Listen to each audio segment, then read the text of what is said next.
Qala Rasulullah sallallahu alaihi wasallam, man lazima al-istighfar ja'alallahu lahu min kulli hammin farajan wa min kulli dhiqin makhrajan wa razaqahu min haitsu la yahtasib. Rawahu Abu Dawud wa Nasa'i wa Ibnu Majah wal Hakim wa qala sahihul isnad. Udah cukup ini buat dalil istighfar satu ini cukup, belum lagi ayat Al-Qur'an banyak ya. Tapi kadang kalau disebutkan dari Al-Quran itu ya ada yang mantap, ada yang tambahin lagi. Udah Allah yang ngomong masih belum mantap. Dikasih Rasulullah bicara sasaran ya belum mantap. Ya terakhir dikasih ucapan ulama belum mantap. Terakhir yes mantap sih. Nah, Allah nggak kamu percaya, Rasul nggak kamu percaya, ulama kamu percaya. Yang kamu percaya kepalamu sendiri. Nah saya suruh ikut kepalamu kan pusing saya. Jadi cukup kalau udah dibilang Allah, Rasulullah SAW salah selesai. Apalagi ulama masih banyak yang memberikan komentar-komentar yang positif ya, syarah-syarah yang bagus tentang sabda Nabi Muhammad SAW. Man lazimal istighfar. Kata kuncinya di sini. Siapa yang tekun? Tekun itu artinya apa? Lazima itu berarti nggak pernah meninggalkan. Melazimi, menekuni, gak pernah ditinggalkan. Gak pernah ditinggalkan artinya dia istiqomah tiap hari istighfar, tiap hari. Berarti ada angka tertentu yang udah dia jadikan ini yang aku lazimkan. Seperti Sayyidina Abu Hurairah radhiyallahu taala. Dikatakan Sayyidina Abu Hurairah itu setiap mau tidur, saya agak lupa ya, itu istighfar 1000 kali atau 10.000 kali setiap mau tidur, gak pernah ditinggalkan. Nah kita kalau mau tidur istighfar sekali saja udah luar biasa. Astagfirullah. Tapi ternyata satu kali juga belum. Ya satu kali juga belum. Istighfar mau tidur itu kan berat ya. Ini bisa istiqomah. Kalau saya nggak salah kan 1000 kali. Dia buat tasbih dari tali diikat bundar-bundar, jumlahnya 1000, kemudian dibaca astagfirullah. Jadi kalau ada orang nanya apa boleh orang itu pakai tasbih, orang itu aneh-aneh orang itu tasbih itu orang zaman saat ini cetak kok mulu ya. Pertanyaan yang bermutu sekali gitu ya, sangat bermutu. Alat hitung mau pakai tasbih digital, tasbih kayu, kalau perlu kamu ambil botol, kamu botol gitu ya, boleh. Mau tidur ambil botol 100 taruh sebelah kanan, astagfirullah pindah kiri. Kalau belum pindah kiri saya nggak akan berhenti. Boleh begitu? Boleh atau nggak boleh? Boleh. Saya ketemu Syarifah Anissa ada di Pontianak, semoga Allah panjangkan umurnya dalam kesehatan kesehatan. Alhamdulillah. Itu beliau punya tampah diisi biji duku yang banyak. Itu kalau mau bukan mau tidur, kalau begadang malam, nggak tidur kalau malam. Itu tampah yang kosong di sebelah kiri, tampah yang isi di sebelah kanan. Itu baca surat Al-Ikhlas sampai kosong yang di kanan pindah ke kiri. Al-Ikhlas sampai kosong. Kalau kita kan ya, saya kan niru tapi lepek saja gitu ya. Biar rotok cilik pindahin. Bebas terserah, alat hitung biar bisa istiqomah. Lah kalau sahabat ngitung kok kita gaya nggak mau menghitung. Harus ada yang kita hitung perkara yang lain. Ini yang wajibnya saya mau 100 istighfar, lebihnya nggak saya hitung, monggo. Tapi harus ada lazimnya yang ditekuni. Kalau itu dijalankan ada hasilnya. Man lazimal istighfar, siapa yang tekun istighfar, ja'alallahu lahu. Ingat ya, ini pakai kalimat ja'alallahu lahu. Allah menjadikan untuknya. Jadi fa'ilnya siapa? Pelakunya siapa? Allah. Berarti yang turun tangan langsung siapa ini? Allah. Ja'alallahu lahu min kulli hammin faraja. Apapun yang menyebabkan dia suntuk, apapun itu Allah akan jadikan untuknya penghapus kesuntukannya. Enak atau kayak? Jadi gak usah kayak orang kurang hiburan. Aku mau apa hiburan apa ya biar suntukku hilang. Itu berarti kurang istighfar ya. Karena kalau orang rajin istighfar gak sempat menghibur diri sudah dihibur sama Allah Ta'ala. Caranya Allah menghibur tuh ya macam-macam. Kadang di jalan waktu lewat tiba-tiba kok nonton truk tulisannya aneh-aneh gitu kan. Terus terhibur ya, sumpahnya hilang. Kadang-kadang waktu jalan kok lihat orang yang tingkahnya lucu, sumpeknya jadi hilang. Kadang-kadang lagi duduk datang tamu kok wajahnya menyenangkan, sumpeknya hilang. Caranya Allah itu ya caranya Allah, nggak bisa dipikir. Jadi nggak ada kata kurang hiburan, nggak ada. Selalu dihibur sama Allah Subhanahu wa Ta'ala. Siapa itu? Orang yang tekun istighfar. Makanya nggak ada judulnya wali Allah itu khauf sama sedih. La khaufun alaihim wala hum yahzanun. Nggak ada sedih kemudian takut, wali Allah nggak ada seperti itu. Kenapa? Nah, karena selalu dihibur. Contoh, ibunya Nabi Musa alaihissalam. Ibunya Nabi Musa alaihissalam. Wah, ini Nabi terusnya panjang. Ibunya Nabi Musa itu anaknya kan dilepas ke sungai, betul ya? Ke sungai Nil. Dimasukkan dalam peti, ditutup. Nggak tahu tuh oksigennya bertahan berapa lama ya. Nggak ada tabung oksigen juga, ditutup, dihanyutkan ke sungai. Kemungkinan besar kan mati tenggelam. Nggak jelas nanti ditemukan siapa. Tapi kenapa kok bisa tenang menghanyutkannya? Karena dikasih tahu sama Allah, nanti kami akan mengembalikannya kepadamu. Kami akan mengembalikannya kepadamu. Allah udah kasih tahu duluan. Nah itulah para wali. Nggak bisa sumpah karena udah dikasih tahu sama Allah Subhanahu wa Ta'ala. Memang peristiwanya begini, tapi nanti ujung-ujungnya kamu akan begini. Dikasih tahu oleh Allah Ta'ala. Ada yang nyata lewat ilham, ada yang lewat mimpi, atau ada orang lain yang diberi mimpi untuk disampaikan, sehingga dia terus merasa tenang. Nah itu salah satu caranya Allah Subhanahu wa Ta'ala. Ini siapa yang tekun istighfar, sumpahnya model apapun, ja'alallahu lahu, Allah akan menjadikan untuknya solusi. Clear? Nah, siapa yang di sini masih suka sambat supak-supak? Ya, maksudnya bukan sama saya, mungkin ngomong sama istrinya, sumpah aku. Sehingga kalimat yang dikonsumsi istri tiap hari kata sumpah aku.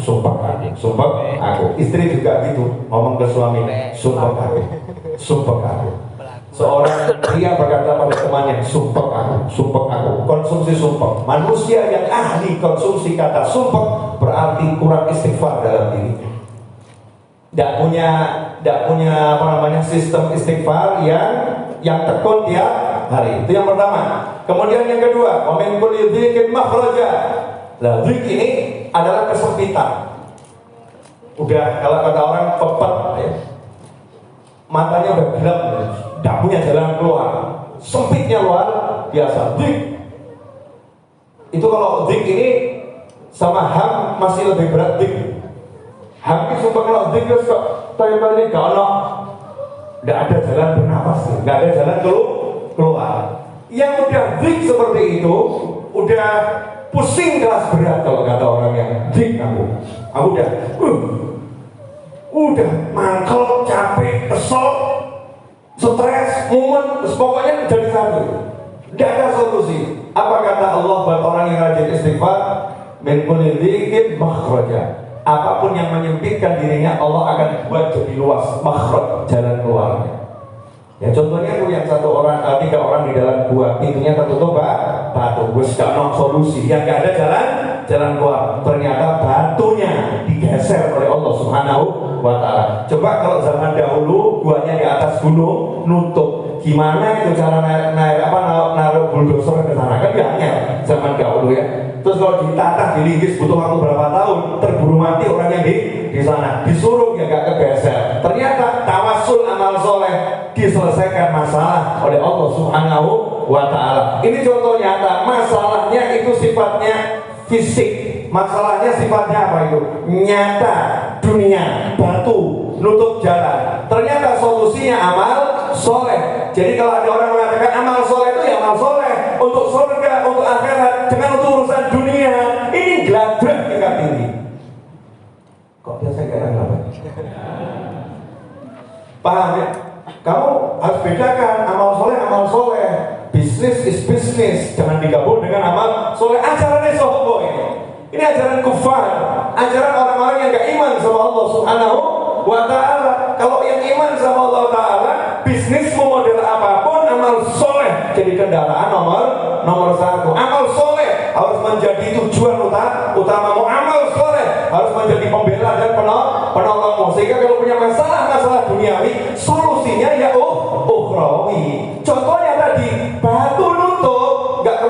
sibuk WA, tolong kirim bulldozer. Kan gitu ya. Atau yang tinggal di dalam gua ini tadi di zaman dahulu ya, nggak sibuk, ayo kita dorong bareng-bareng, ayo kita berusaha geser, ayo kita teriak, siapa tahu ada yang mendengar, kita manusia entah jin, ayo. Enggak, ternyata solusinya ukhrawi, tawassul amal soleh, bahkan nggak pakai energinya cuma satu. Ya Allah, dulu saya pernah begini, kalau ikhlas ya Allah tolong saya. Buka aspal. Apa seperti 3 belum cukup. Yang satu ya Allah, 3 orang mengucap ya Allah dengan amal soleh masing-masing. Grek batunya nyingkir. Nah, yang geser siapa? Allah Subhanahu wa taala. Min kulli dhiqin makhraja. Ada jalan keluar untuk segala kesempitan. Nah, yang terakhir ini yang banyak orang dengar. Masya Allah. Wa razaqahu min haitsu la yahtasib. Ini cocok. Jadi kalau yang masih suka sambat kok bebek jalan rezeki saya kok susah, itu jelas kurang istighfar. Jelas itu sudah ya. Kurang istighfar. Jalan rezeki saya kok berliku-liku ya beda ya. Kamu kurang lewat jalan tol kali. Toh saya ini hidupnya dari tol ke tol. Ternyata tol itu kadang-kadang ya harus menggok-menggok juga ya. Bahkan kalau mau masuk pintu tol itu ya harus muter gitu ya. Keluarnya juga dibuat melingkar, baru nanti lurus ya ketemu gunung ya belok. Kadang-kadang jalan kita harus berliku-liku. Biar apa? Biar tidak susah. Karena mendaki jalan terjal itu melelahkan. Tapi menikmati liku-liku gunung itu menyenangkan. Mesti paham nggak paham? Nggak usah paham. Ya biar nggak usah paham. Lanjut. Wa razaqahu min haitsu la yahtasib. Ini kalimat ini dari Al-Qur'an ya. Wa may yattaqillaha yaj'al lahu makhraja wa yarzuqhu min haitsu la yahtasib. Selalu kalimatnya Allah untuk mukmin itu rezekinya min haitsu la yahtasib. Min haits itu dari cara haitiyah. Caranya la yahtasib. Tidak bisa dihitung oleh siapapun. Jadi kalau bahasa kerennya caranya serba surprise, tidak bisa diperkirakan rezekinya akan muncul dari mana, gak akan pernah bisa diperkirakan. Sebab Allah suka ngasih kejutan yang menyenangkan buat hamba-hamba yang Dia cintai. Surprise. Allah suka begitu. Jadi terjemahan saya kalau untuk hadis ini saya suka menerjemahkan siapa yang rajin istighfar, nanti Allah akan kasih surprise. Kerjanya macul, Pak, emas 3 kilo. Surprise saya itu. Surprise. Betul kan ya? Kalau melek motor esok diparani bapak-bapak ya nawari ya. Dan nikah belum. Saya punya anak nih fotonya. Ya, mau nggak nikah sama anak saya? Kamu saya nikahkan dengan anak saya dan saya ini punya saldo di bank 20 miliar untuk kalian berdua. Rezeki mau gak rezeki? Rezeki ini modelnya rezekinya ahli istighfar tuh begini. Lah kamu pilih model yang begini atau yang begitu? Begini enak gitu ya. Bekerja tetap kerja, usaha, tapi banyak surprise di jalanan gitu, kan asik. Ke pasar ya ke pasar, ke kebun ya ke kebun, tapi Allah kasih surprise. Caranya apa? Man lazimal istighfar, tekun istighfar. Nah masalahnya setan itu paham ini. Iblis itu paham ini. Ini kalau diamalkan oleh umat manusia, umat Nabi Muhammad SAW, iblis aja nangis kabeh. Maka iblis buat tim khusus anti istighfar. Dibisikin sama iblis, tugasmu yang bisikin ke manusia. Alladzi yuwaswisu fi sudurin nasi minal jinnati wan nas. 2 kelompok manusia, jin sama manusia. Kondisi ini, yang manusianya bisikin. Ngapain kamu habis sholat duduk astagfirullah gak nambah saljumu, sana ke pasar sana, duduk di pasar sana, mulai kamu share ya jadi pembeli, nanti saljumu nambah, kemakan blok bar sholat, imam lagi astagfirullahaladzim, cuma 3 kali loh ya, mencolot deh, bangun ditinggal itu imamnya, padahal istighfar hanya 3 kali, tapi 3 kali setiap habis sholat istiqomah tiap hari ilal mamat sampai meninggal, namanya lazimal istighfar. Iblis paham ini kalau umat Islam jalan habis sholat mau diam sejenak baru istighfar 3 kali, surprise yang menyenangkan untuk mereka semua. Jangan sampai terjadi. Geser mereka dari istighfar, pegang handphone. Masya Allah, duduk tetap duduk. Begitu selesai subhanallah subhanallah ya doa, imam ngajak astagfirullahaladzim, buka WA, update status, imam lagi istighfar, jebrek. Dianya nggak istighfar, imamnya yang istighfar. Ngeri atau nggak ngeri? Ngeri. Setan punya tim, dia punya tim. Lah saya ini sekarang masuk dalam bagian timnya malaikat, timnya Rabbul Alamin, timnya Nabi Muhammad SAW, timnya para sahabat. Ngapain? Ngajak orang istighfar. Biar apa? Biar saya juga jadi orang yang rajin istighfar. Kalau temennya banyak kan semangat. Nah, istighfar kita kan astagfirullah, ini kan dulu. Ini satu istri kalau udah subhanallah bihamdi, subhanallahirrahmanirrahim, astagfirullah. Kalau sebelum subuh itu ya 100 kali sendiri. Astagfirullah, subhanallah bihamdi, subhanallahirrahmanirrahim, astagfirullah. Teman-temannya pada nonton belum selesai itu. Nanti kita merapat kalau udah selesai saja. Kalau udah selesai saja misal ya seperti itu. Yang model begini banyak ada ya. Banyak, makanya di masjid-masjid kiainya makmur, jamaahnya tersendak. Kenapa? Lah yang baca istighfar cuma Pak Yai, jamaahnya datang paling akhir, gak kemana. Nah ini kalau timnya setan ini berhasil kan ya naudzubillah min dzalik. Ayo kita ajak tekun istighfar, ya bareng-bareng istighfar. Jangan sampai digembosi sama setan dengan cara model apapun. Nah insyaallah ini barokah manfaat. Akhiron panjang kalau bahas istighfar. Ini yang sering saya sampaikan. Jangan istighfar modus. Tahu istighfar modus? Gayanya istighfar, tapi ribah wa namimah. Astagfirullah. Tahu nggak kamu?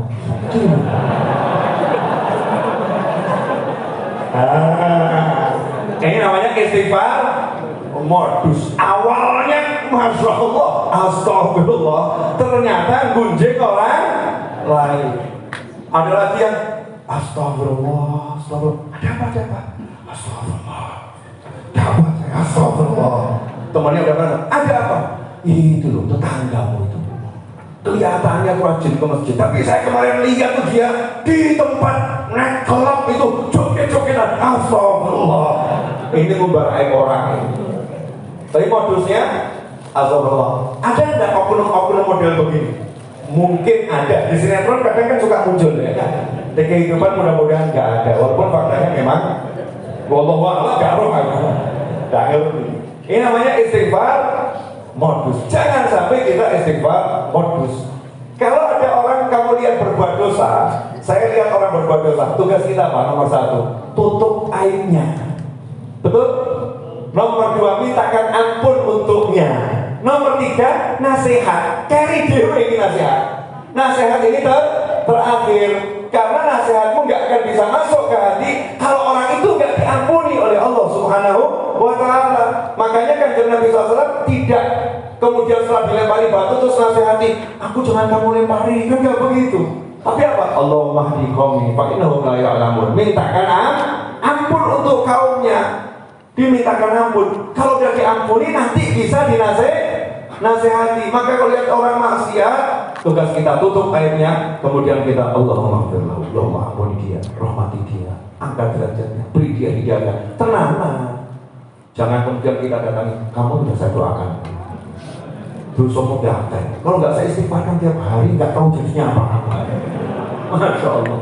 Ini sombong tingkat tinggi. Naudzubillah min dzalik. Ini istighfar modus. Istighfar yang tulus, jangan modus. Jangan digunakan untuk merendahkan orang dengan berlagak istighfar. Jangan digunakan untuk menguji orang, ya, tapi berlagak istighfar. Istighfar tolabul maghfirah, minta ampun kepada Allah, baik untuk diri kita sendiri maupun untuk orang lain. Dan jangan pernah menganggap istighfar gak ada manfaatnya. Siapa tahu ketika kita mengucap astagfirullah, Allah bilang aku ampuni kamu. Betul ya? Nggak ngerti kita nggak ngerti. Dan kita yang sering mintakan ampun untuk orang lain, karena istighfar itu kan doa ya. Nah, janjinya Rasul Muhammad SAW, siapa yang mendoakan saudaranya tanpa dia ketahui, malaikat berkata, wala kamithlu, kamu juga dapat yang sama. Jadi kalau kita sering mintakan ampun untuk orang lain, malaikat juga ngomong, semoga Allah juga mengampunimu, semoga Allah juga mengampuni. Mungkin istighfar kita ini nggak manjur, tapi istighfarnya malaikat buat kita pasti manjur. Maka nggak ada ruginya memintakan ampun untuk diri maupun untuk orang lain, dan jangan pernah mengecilkan istighfar, dan jangan dicoba. Ya, ini kalimat yang rodok nggak cetok. Wah, mau saya coba ya, siapa tahu rezeki saya lancar setelah ini. Mau soal amal soleh kok dicoba? Ya, diyakini, dipraktekkan, dijadikan itu standar kehidupan sampai mati. Jangan pernah ditinggalkan. Maka insya Allah pasti hidup kita akan berubah, karena ini ilmu Rabbul Alamin, bukan kata pakar yang masih perlu diuji, tapi ini ilmu yang pasti dari pencipta jagat raya, dan gak mungkin salah. Ya, tidak mungkin salah. Jadi jangan pernah ragu. Ada orang nanya sama saya, Habib kok bisa begitu yakin sih? Maka saya nanya sama dia, kamu yakin gak sama temanmu? Yakin. Nah, kamu saja bisa yakin sama temanmu, masa aku gak bisa yakin sama Tuhanku? Paham? Kamu aja bisa yakin sama temanmu, masa aku gak bisa yakin sama Tuhanku, sama Allahku? Jadi hal yang biasa, aku yakin pada Allahku. Hal yang luar biasa, kalau kamu gak bisa yakin sama Allahmu, tapi kamu yakin sama temanmu. Iya, luar biasa. Clear? Gak, 10:30. Awakmu gak kesel, aku kesel. Ya, kita bareng-bareng istighfar. Mudah-mudahan panjang umur